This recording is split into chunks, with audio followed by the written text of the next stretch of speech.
Welcome to my YouTube channel free tuition classes. माध्यमिक शिक्षण में आप सभी का स्वागत है।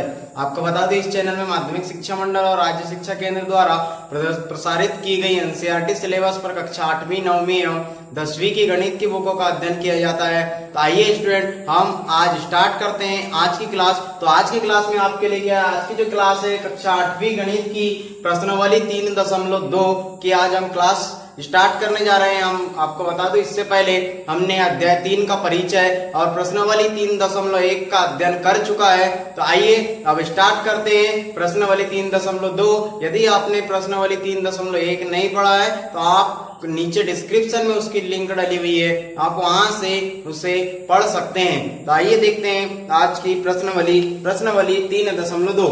इसमें आपको कुछ मुख्य सूत्रों से रूबरू कराना चाहूंगा मैं। एक आपको मुख्य सूत्र है, यदि आपको बाह्य कोण की माप दी हुई है, यदि आपको बाह्य कोण की माप दी हुई है और आपको भुजा की संख्या ज्ञात करने के लिए कहा, तो आप इस सूत्र से भुजा की संख्या ज्ञात कर सकते हैं। यहां पर क्या होगा, n का मान निकालना होगा।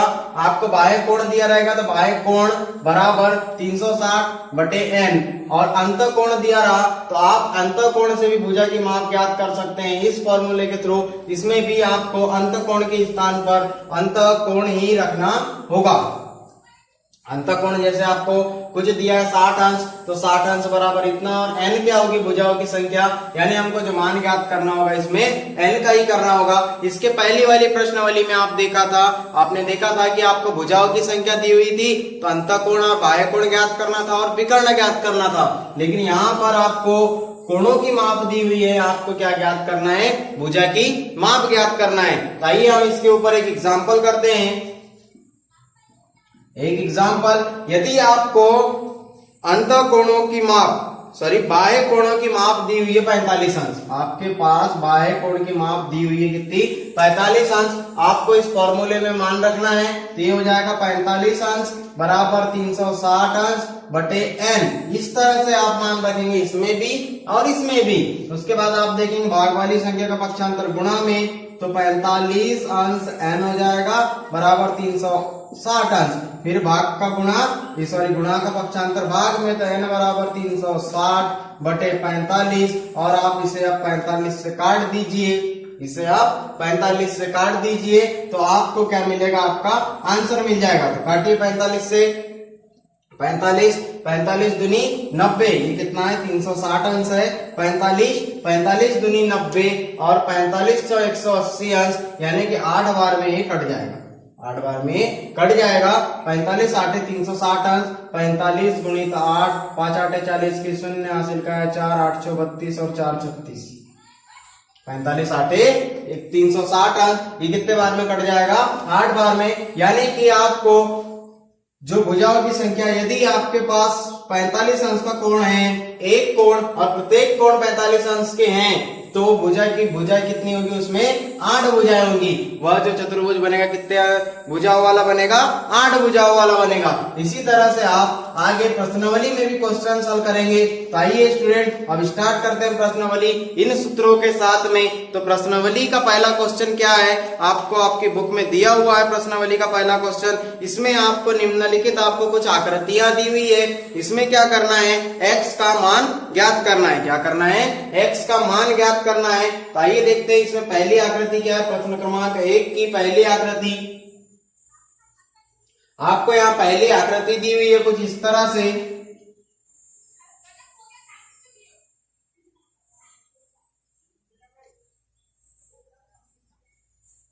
इस तरह से आपको एक आकृति दी हुई है, ये भुजा आगे तक है, और यहाँ पे आपको कोणों की माप दी हुई है।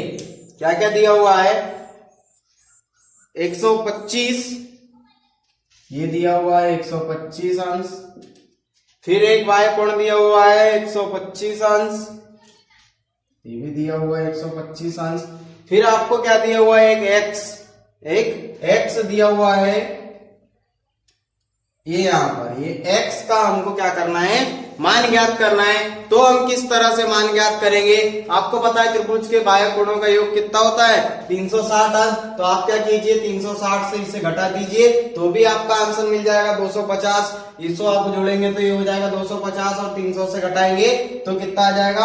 अब आपको ज्ञात होगा कि त्रिभुज के बाह्य कोणों का योगफल कितना होता है 360 अंश। त्रिभुज के बाह्य कोणों का योगफल बराबर 360 अंश। ये 360 अंश होता है।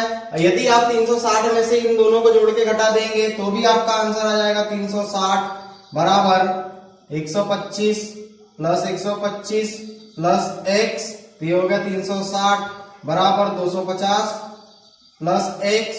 तो x का मान ज्ञात करेंगे आप, तो x बराबर हो जाएगा 360 ऋण 250, तो x बराबर आ जाएगा 110 अंश। कितना आ जाएगा 110 अंश। आप इस तरह से भी इसे घटा सकते हैं या इसका मान निकाल सकते हैं, या फिर आप देखेंगे कि आप इसे दूसरे प्रकार से कैसे निकालेंगे। आपने इसके पहले वाली प्रश्नावली में आपने देखा है कि किसी भी एक रेखा पर कितने अंश का कोण बनता है 180 अंश का, 180 अंश का।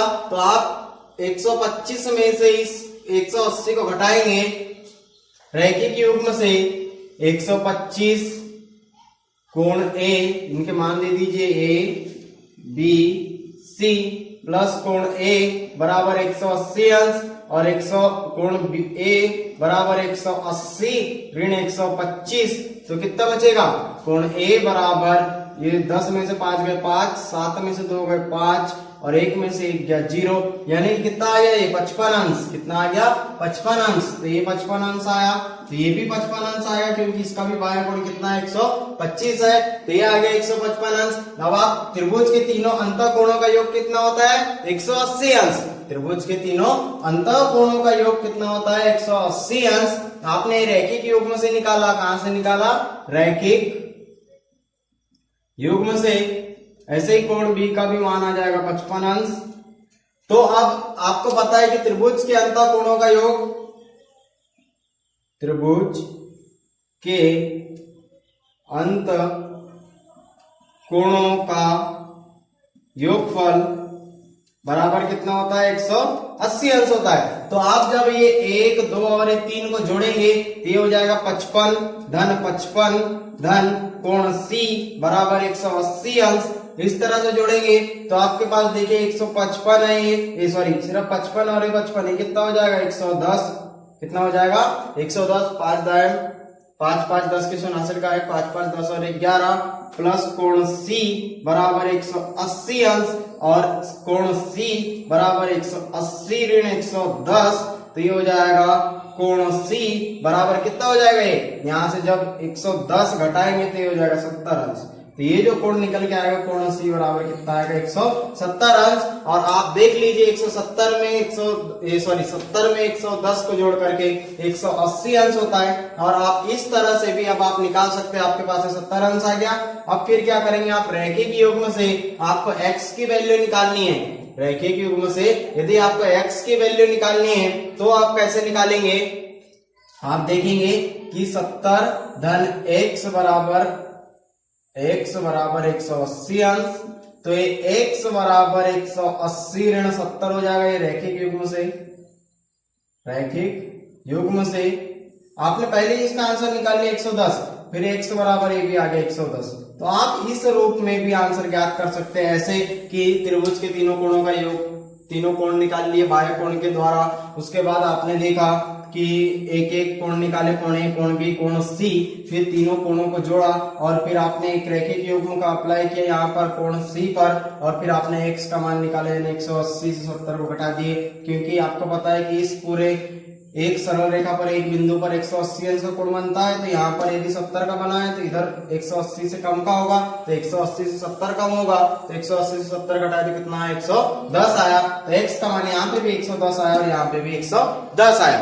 अब ऐसे ही हम आगे बढ़ते हैं इसी प्रश्न 1 के सेकंड क्वेश्चन की ओर। तो सेकंड क्वेश्चन क्या है, सेकंड क्वेश्चन में भी आपको इसी प्रकार की आकृति दी हुई है।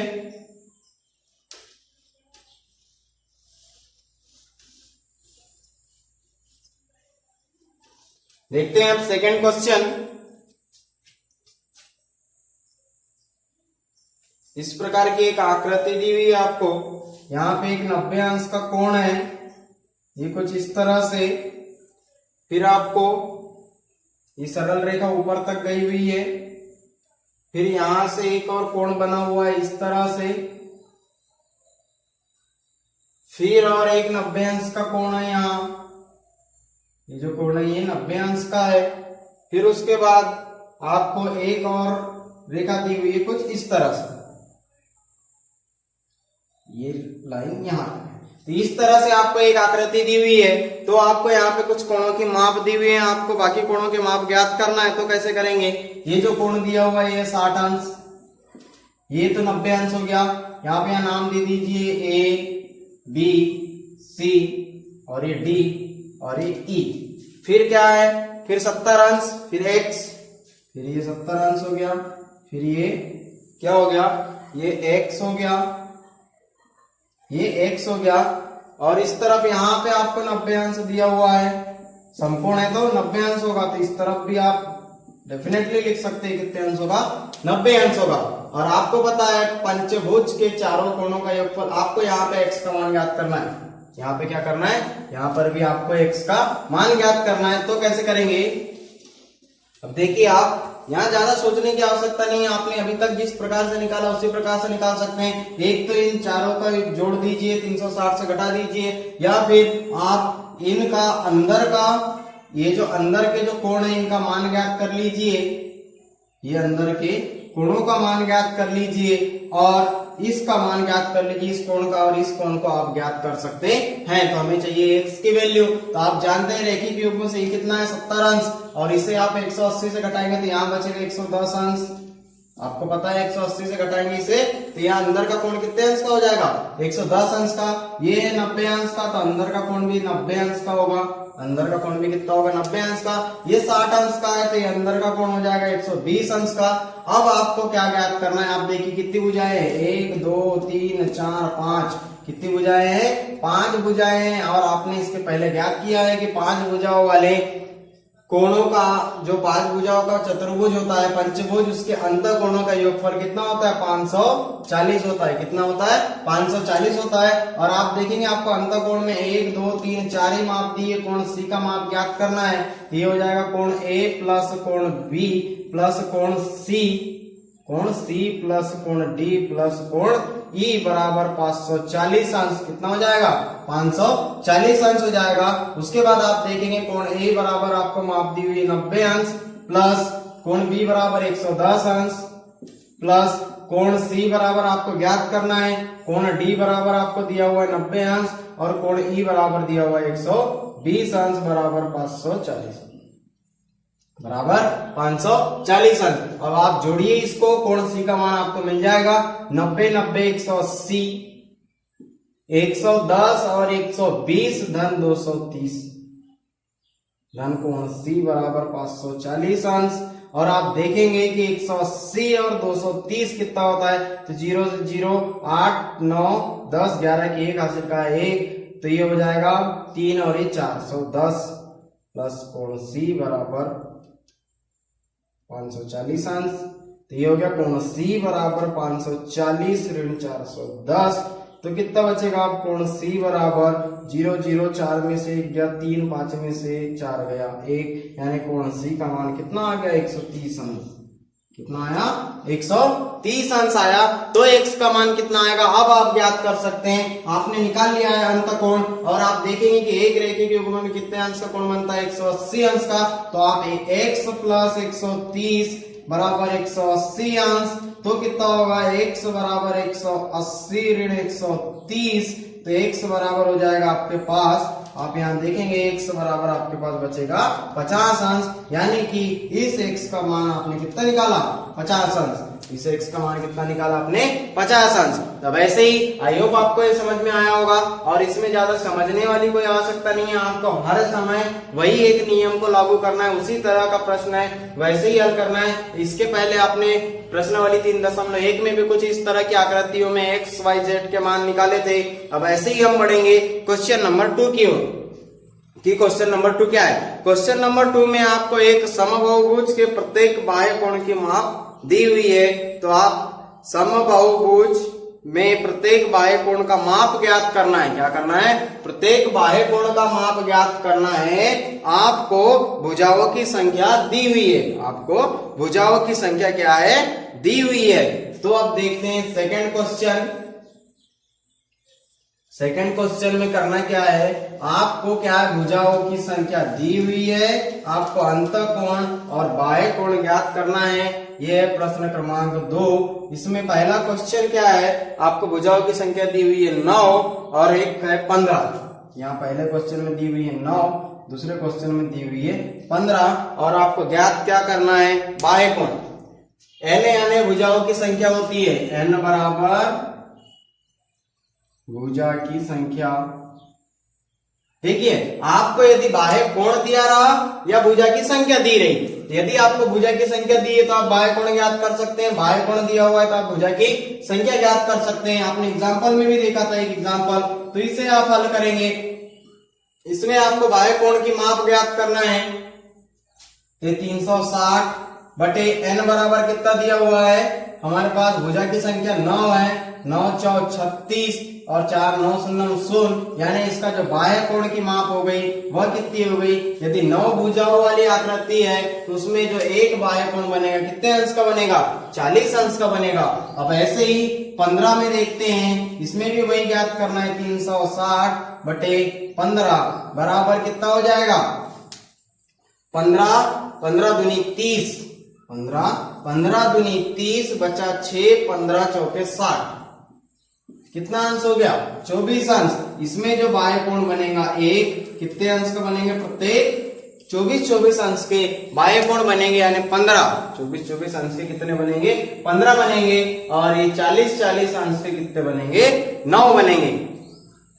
ऐसे ही अब क्वेश्चन नंबर 3। तो क्वेश्चन नंबर 3 में क्या दिया हुआ है आपको? एक समबाहुभुज की कितनी भुजाएं होगी यदि एक बाह्य कोण की माप 24 अंश है? तो यदि एक बाह्य कोण की माप 24 अंश है तो इसमें अब आपको बताना है भुजाओं की संख्या। ये है क्वेश्चन नंबर 3। Question number 3। और आप देखिए क्वेश्चन नंबर सेकंड का सेकंड क्वेश्चन। इसमें आपको भुजाओं की संख्या दी हुई थी 15 और क्वेश्चन नंबर 3 में जो आपने क्वेश्चन नंबर सेकंड का आंसर निकाला था बाह्य कोण 24, और अभी आपको क्वेश्चन नंबर 3 में बाह्य कोण की माप दी हुई है 24, तो आप इसका जो आंसर आएगा वो 15 आएगा। आइए देखते किस तरह से आएगा। क्वेश्चन नंबर 3, इसमें आपको बाह्य कोण की माप दी हुई है, तो हल दिया है, क्या दिया हुआ है? बाह्य कोण बराबर 24 अंश। तब बाह्य कोण के सूत्र से तो बाह्य कोण बराबर 24 बराबर 360 बटे n, और भाग का पक्षांतर गुणा में, तो 24n बराबर 360 अंश, और गुणा का पक्षांतर भाग में, तो n बराबर 24 360 बटे 24। तो कितनी बार जाएगा आप देखेंगे? n बराबर क्या आ जाएगा? 24 का 24, 24 का 24। अब यहाँ कितना बच गया? 6 और 6 12, यानी कि 120 बच गया। कितना बच गया? 120 बच गया। और 24 पंचे 120 होता है। 24 पंचे कितना होता है? 20 होता है। तो इसमें जो भुजाओं की संख्या आपने ज्ञात की, तो भुजा की संख्या कितनी हो जाएगी? भुजाओं की संख्या बराबर 15 होगी। भुजाओं की संख्या कितनी होगी? 15 होगी। अब ऐसे ही अगला question, question number 4। Question number कितना है? Question number 4। इसमें एक समबाहुभुज की भुजाओं की संख्या, इसमें भी सेम है, भुजाओं की संख्या ज्ञात करना है प्रत्येक। अब इसमें क्या है? अंतःकोण दिया हुआ है 165। इसमें आपको क्या दिया हुआ था? बाह्य कोण दिया हुआ था क्वेश्चन नंबर 3 में। अब क्वेश्चन नंबर 4 में आपको अंतःकोण दिया हुआ है। अंतःकोण की माप दी हुई है 160 अंश। कितनी दी हुई है? 165 अंश, सॉरी 165 अंश। तो आप इसे किस तरह से ज्ञात करेंगे? तो अब आप इसे किस तरह से ज्ञात करेंगे? अभी बाह्य कोण देखा, इसमें भुजा की संख्या ज्ञात करनी है। तो अंतःकोण हमारे पास दिया हुआ है 165 अंश। आप सूत्र देख सकते हैं, n माइनस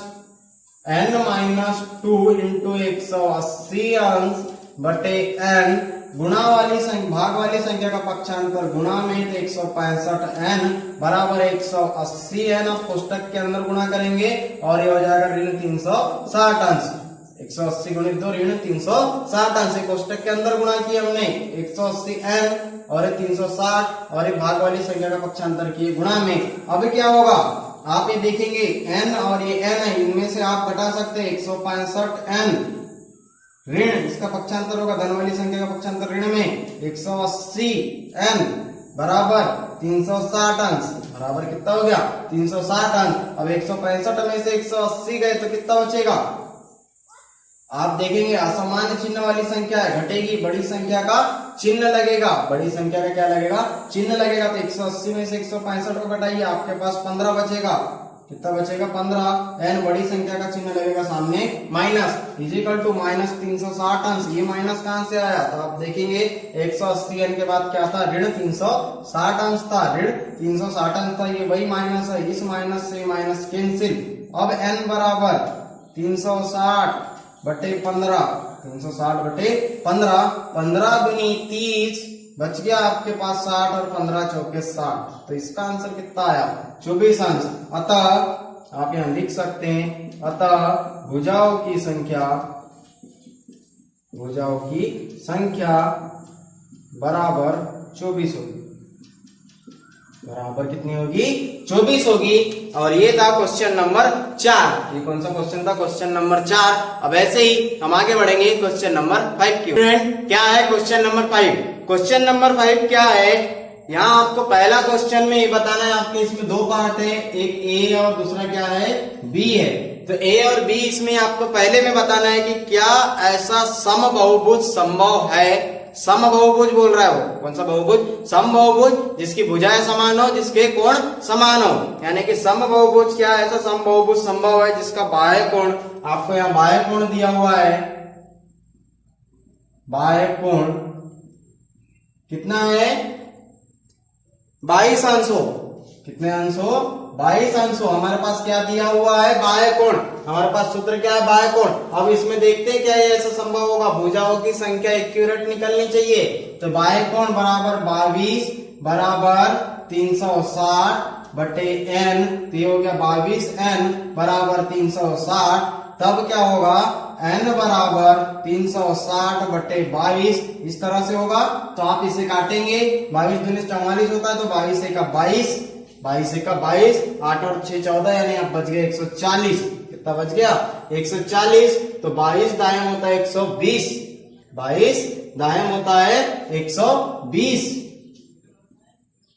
अब आप देखेंगे 14 में आप 140 में भाग देंगे तो 22 दायम 120 110 हो गया। अब यहाँ कितना बच गया ये सॉरी 10 बार में 220 होता है, सॉरी 10 बार में 220 होगा। यहाँ बचे एक बार भाग देने पर 140 बच गया। तो जब यहाँ पे 140 बचा, यहाँ पे देखिए आपने 22 का 22, यहाँ बचा 8 और 6 14 140 बचा। तो 140 बचा तो यहाँ पे आप क्या करेंगे इससे इसमें फिर से भाग देंगे तो 22 दूनी 44 44 22 चौक 88 22 चौक 88 22 छक कितना होता है 22 6 दूनी 12 की 2 हासिल का 1 6 दूनी 12 और 100 यानी कि 22 छक होता है 132। 22 छक 132। यहाँ बचा 8, यहाँ कितना बच गया 8। तो दशमलव की शून्य यानी कि जहां दशमलव लग गया।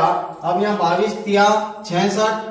अब यहाँ कितना बच गया 14, फिर से 140 दशमलव के बाद क्या हो जाएगा 140, फिर आएगा 6, फिर आएगा 3, फिर आएगा 6, फिर आएगा 3। इस तरह से चलता रहेगा। और हमारी जो भुजाओं की संख्या है यह हमको बराबर नहीं मिल रही है। बराबर मिल रही है कि कोई एक प्राकृत संख्या या एक पूर्णांक के रूप में मिल रही है क्या नहीं मिल रही है। तो एक पूर्णांक के रूप में नहीं मिल रही है, अतः ये चाहे धनात्मक नहीं मिल रही ऋणात्मक भी नहीं मिल रही है। आप देखेंगे दशमलव में संख्या मिल रही है। अतः 22 अंश वाले बाह्य कोण क्या होंगे असंभव होंगे। 22 अंश के बाह्य कोण वाला समबहुभुज असंभव है। क्या है असंभव है। अब ऐसे ही अगले क्वेश्चन में ये बोला है कि यदि यह असंभव है तो क्या अंतःकोण यदि 22 हो तो, अब हम ये भी चेक कर लेते, यदि अंतःकोण 22 हो तो बाह्य कोण तो देखे, अब देखते हैं अंतःकोण बराबर 22 हो तो 22 अंश हो तो, यदि अंतःकोण 22 अंश है तब क्या करेंगे, क्या भुजाओं की संख्या हमें मिल पाएगी बराबर, देखते हैं 180 बटे n, भाग का उल्टा गुणा तो 22n बराबर 180 n माइनस 360, कितना हो गया माइनस 360, और आप देखेंगे 22n ऋण 180 n बराबर ऋण 360, ये इस तरह से हो गया।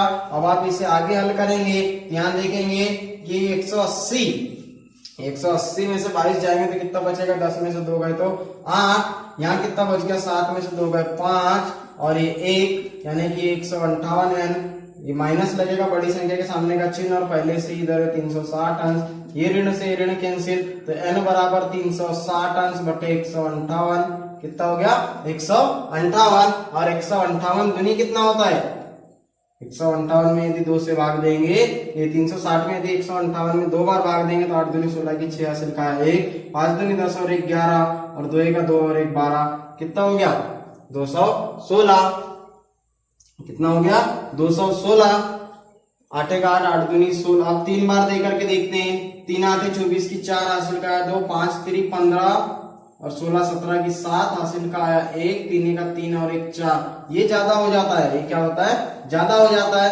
हम 2 ही बार देंगे तो कितना हो जाएगा, 8 दूनी 16 की 6 हासिल का आया 1, 5 दूनी 8 दूनी 16 की 6 हासिल का 1, 5 दूनी 10 और 1 11 हासिल का 1, 2 का 2 और 1 3 यानी 316, 316 कटेगा यहाँ से 2 बार में, कितने बार में 2 बार में, तो यहाँ कितना बचेगा, यहाँ से 316 घटाइए, यहाँ बच गया 300 सॉरी यहाँ ओनली कितना बचेगा, यहाँ से जब 360 में से 316 घटाएंगे तो यहाँ बचेगा 46, कितना बचेगा 46 बचेगा, सॉरी 56 बचेगा, 46 बचेगा,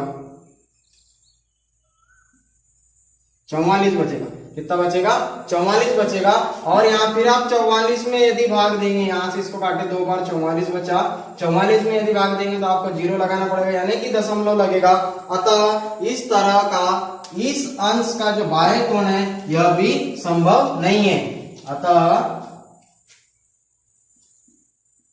22 अंश का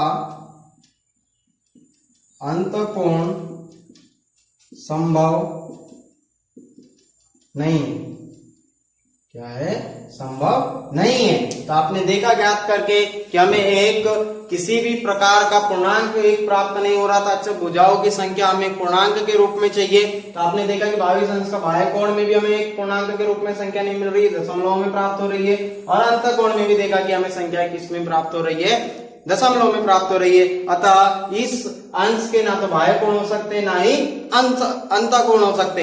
अब ऐसे ही हम आगे बढ़ते क्वेश्चन नंबर 6 की ओर, क्वेश्चन नंबर 6 की ओर, कि क्वेश्चन नंबर 6 में आपको क्या दिया हुआ है, क्वेश्चन नंबर 6 में आपको दिया हुआ है किसी समबाहुभुज में कम से कम कितने अंश का कोण संभव है।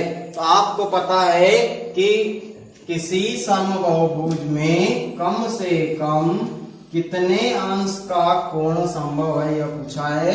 तो आपको पता है कि सबसे कम भुजाओं वाला समबाहुभुज कौन सा होता है, समबाहु त्रिभुज,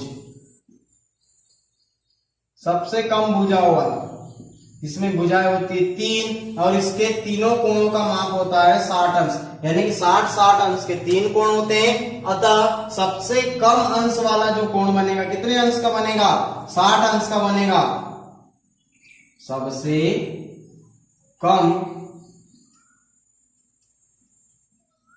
अंतःकोण कितने अंश का बनेगा, 60 अंश का बनेगा।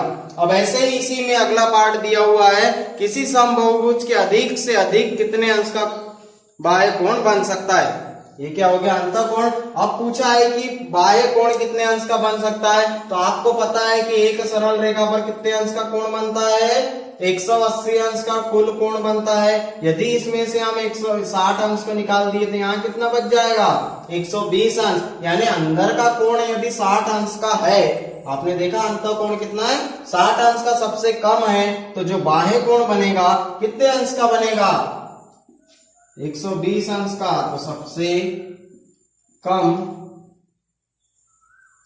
बाह्य कोण, सबसे कम बाह्य कोण बराबर 120 अंश होगा। और वो कैसे होगा 180 माइनस 60 बराबर 120 अंश, इस रूप में होगा। तो ये थे आपके प्रश्नावली 3.2 के 6 क्वेश्चंस। इसमें आपने देखा कि किस तरह से क्वेश्चनों को हल किया। अब ऐसे ही हम अगली क्लास में आपके लिए लेकर के आएंगे प्रश्नावली 3.3। हम इसके आगे का उसमें पढ़ेंगे। और आपको बता दूं, आप हमारे साथ जुड़े रहने के लिए, प्रश्नावली आगे की पढ़ने के लिए आपको हमारे YouTube चैनल को सब्सक्राइब करना होगा, बेल आइकन को दबाना होगा, ताकि हमारी जैसे ही क्लासेस अपडेट हो आपको सबसे पहले पता चले। और हमारी क्लासेस को लाइक कीजिए और साथ ही साथ अपने दोस्तों के साथ शेयर कीजिए। Thank you. Thanks for watching. Have a nice day.